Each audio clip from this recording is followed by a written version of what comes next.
पीड़ा इतनी नहीं होती है, पीड़ा को सहन करना सीखे। माफ करना मतलब शायद कायर भी हो गई।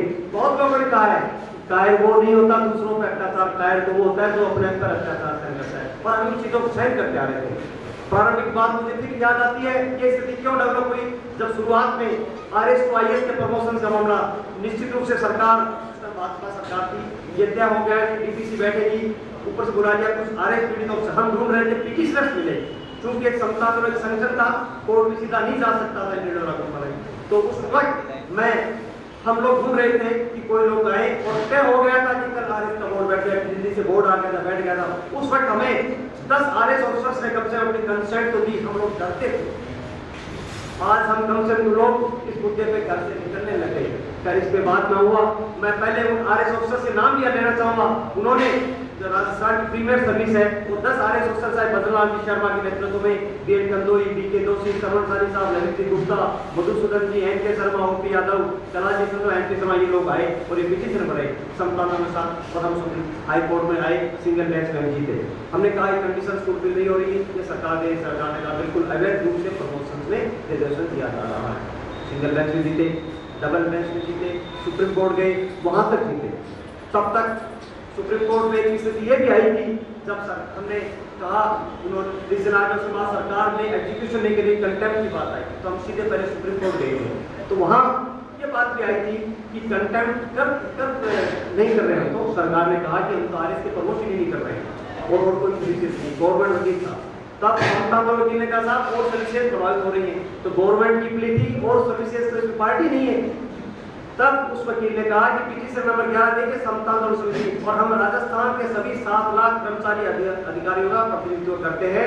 राजस्थान की जो भी 110-12 डिपार्टमेंट्स हैं, जो कॉर्पोरेशन बोर्ड है, उनके प्रतिनिधि हम।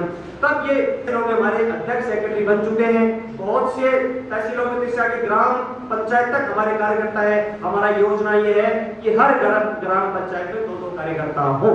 और इसी क्रम में जो राजस्थान के 117 सर्विसेज है उनमें प्लस जो सामाजिक संगठन है उनमें हमारे ये सब में एक प्रकोष्ठ हो और वो लोग करें। और अल्टीमेटली अंतिम रूप से इस लड़ाई को जनता तक ले जाना, निश्चित रूप से ये तो मानना पड़ेगा कि सरकार ने, कोई भी सरकार हो, मैं यहाँ किसी पार्टी विशेष का नाम नहीं लूंगा, कि सभी पार्टियों ने दुर्भाग्य से मान लिया कि हम लोग तो वोटर है नहीं, वोट डालने नहीं जाते या देते नहीं है। एक वर्ग विशेष मतदाता है इस देश का। उस चीज को, उस भ्रम को दूर करने की दिशा में निश्चित रूप से हमारा जो नेटवर्क ये बढ़ रहा है, काम आएगा। और आपसे भी आह्वान करूंगा कि आज जिस दर्द की अभिव्यक्ति जो हम करने लगे हैं, इसको बच्चों को भी समझाइए, ये सभी का दर्द है। जिस तरीके से आरक्षण व्यवस्था वर्तमान में चल रही है, शायद ये विकास का किसी व्यक्ति या समाज का विकास हो, ये मंशा राजनेताओं के भी शायद नहीं है। लड़ाओ भिड़ाओ और हजारों साल तक बदलेगी भावना से काम करो, शायद ऐसा लगता है, तो ये गलत है। हम आज बोलने लग गए तो शायद कहीं न कहीं हम लोग मुखर होकर बाहर तो आने लग गए।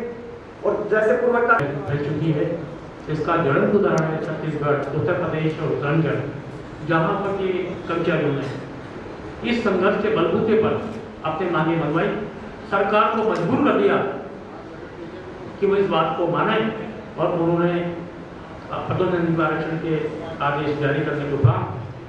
आज ये सीख है उन लोगों के प्रति कि निश्चित उन्होंने एक संघर्ष किया। ऐसे संघर्ष रूपी ज्वाला में आज हमें आहुतियाँ देनी है। इस संपूर्ण जानकारी के लिए मैं बधाई देना चाहता हूँ परम श्रद्धेय श्री योगेंद्र जी राठौड़ साहब का, कि उन्होंने पूरी जानकारी आपको दी। तत्पश्चात आप जो हमारे पदाधिकारी, सामाजिक पदाधिकारी, व्यापार मंडल के पदाधिकारी जो पधारे हैं, आपको अन्य प्रश्नों की जो दुविधा थी उससे एक विनम्र होकर अपने प्रश्न करेंगे और अपनी बात यहाँ पर रखेंगे। मैं इसके पूर्व एक फोल्डर हमारे पास है जिसमें आरक्षण के संबंध में संपूर्ण जानकारियाँ अपने अंकित की हुई है। मैं और पोस्टर भी हैं, हम चाहते हैं फोल्डर है जिसमें कल बात आई कि संक्षेप में समता आंदोलन का पूरा परिचय अभी तक एक्टिविटीज है। माननीय काजी साहब से उसका विमोचन करवाएंगे, कल ही जाएगा करके उसके बाद में स्टार्ट कर लेंगे। तो फोल्डर पोस्टर भी पड़ा होगा उसका, उसमें अपने समता आंदोलन के बारे में विमोचन के लिए हमारे शहर काजी और परम श्रद्धेय बाबा शरण जी भार्गव से अनुरोध करूँगा कि इस फोल्डर का विमोचन करके हमें अनुरोध करें। बाबा शरण जी भार्गव पहुंचेगा। इस फोल्डर में समता मंच संबंधी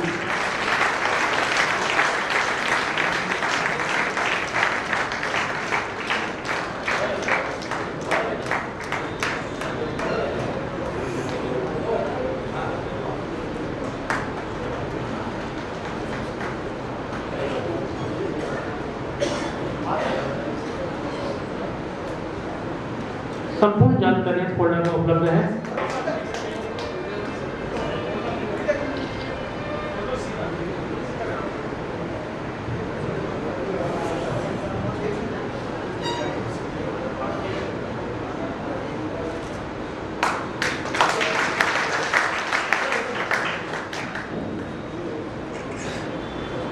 हमारे बीच हरिशवन जी उपाध्याय सर ग्रामीण है, आपसे अनुरोध है कि ये फोल्डर ले जाकर हमारे जितने प्रतिनिधि विभिन्न समाजों के प्रतिनिधि वो व्यापार करने से पढ़ा है, आप उनको विस्तृत कर दें। संबंधित संपूर्ण जानकारी जो आप लेके आए हैं ये उपलब्ध है। बहुत बहुत धन्यवाद।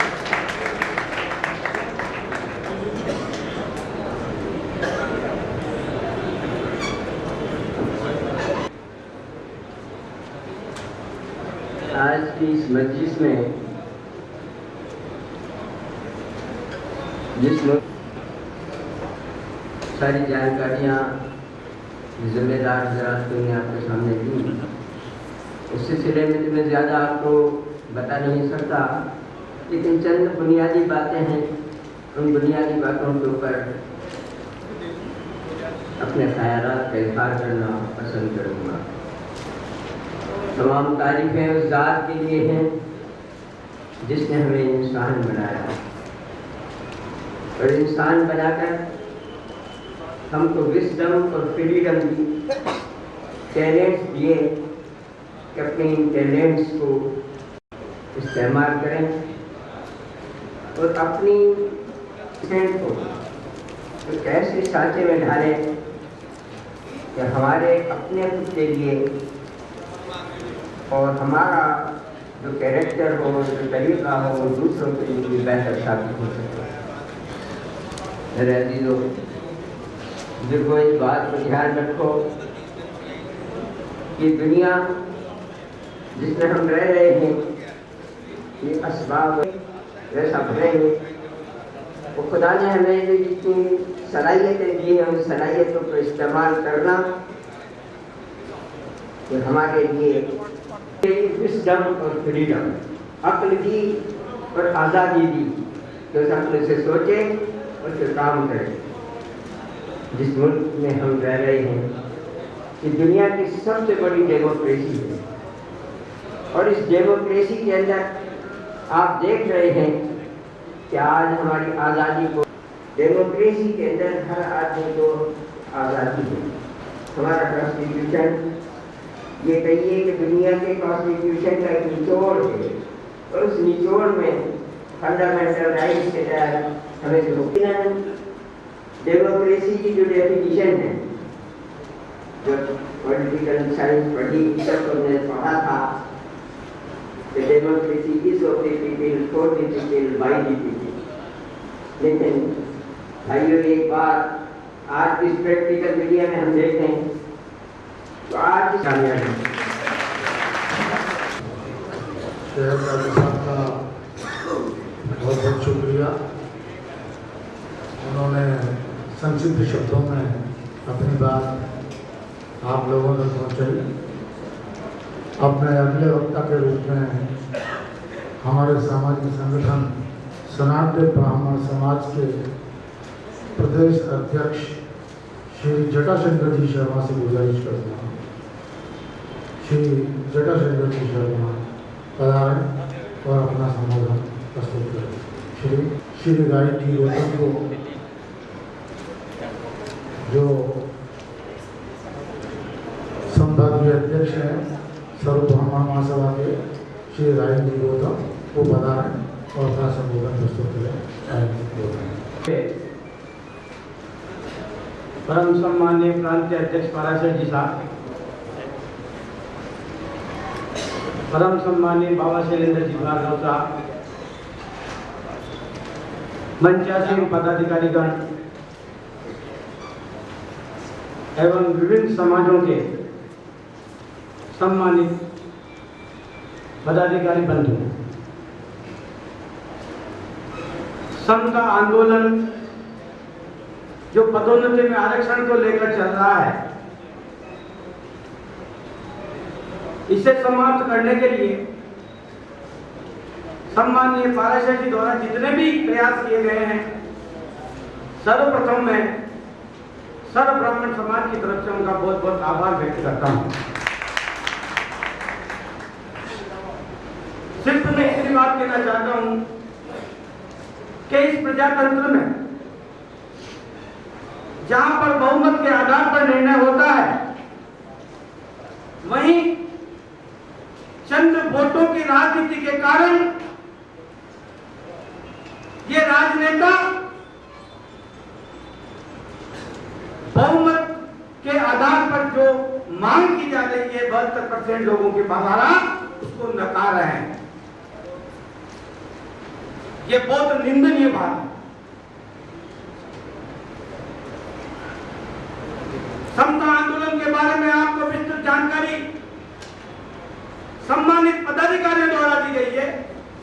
मैं तो सिर्फ इतना कहना चाहता हूं कि इस प्रजातंत्र के अंदर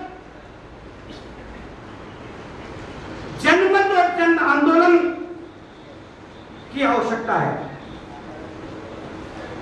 क्योंकि ये जितने भी वोटों के लालची राजनेता हैं, इनको जहां तक जनशक्ति का प्रभाव नहीं दिखाया जाएगा, वहां तक ये मूल रूप से अपने समर्थन में आने को तैयार नहीं होंगे। तो मैं सिर्फ इतना सा निवेदन करना चाहता हूं, इसे आप सुझाव समझे या मेरी बात करने का तरीका समझे कि हम जितने भी समाजों के लोग हैं, जितने भी समाजों के लोग यहां पर हम बैठक आयोजित करते हैं, मेरा सम्मानीय पाराशर जी से निवेदन है कि इन समाजों के प्रत्येक जिले में, पूरे राजस्थान में एक समता आंदोलन के समक्ष एक कोर कमेटी बनाई जाए और उस कोर कमेटी द्वारा जन आंदोलन किया जाए। आम जनता को यह बताया जाए कि यह जो आरक्षण, जो पदोन्नति में आरक्षण है, यह तो सिर्फ एक बात है, लेकिन यह आने वाली पीढ़ी के लिए आरक्षण को समाप्त करने की प्रक्रिया में प्रथम चरण है। यह बात आम जनता तक पहुंचाई जाए और आम जनता इस जन समर्थन में हमारे साथ जुड़े तो निश्चित रूप से पदोन्नति में आरक्षण की बात को समाप्त करने की बात तो पूरी होगी।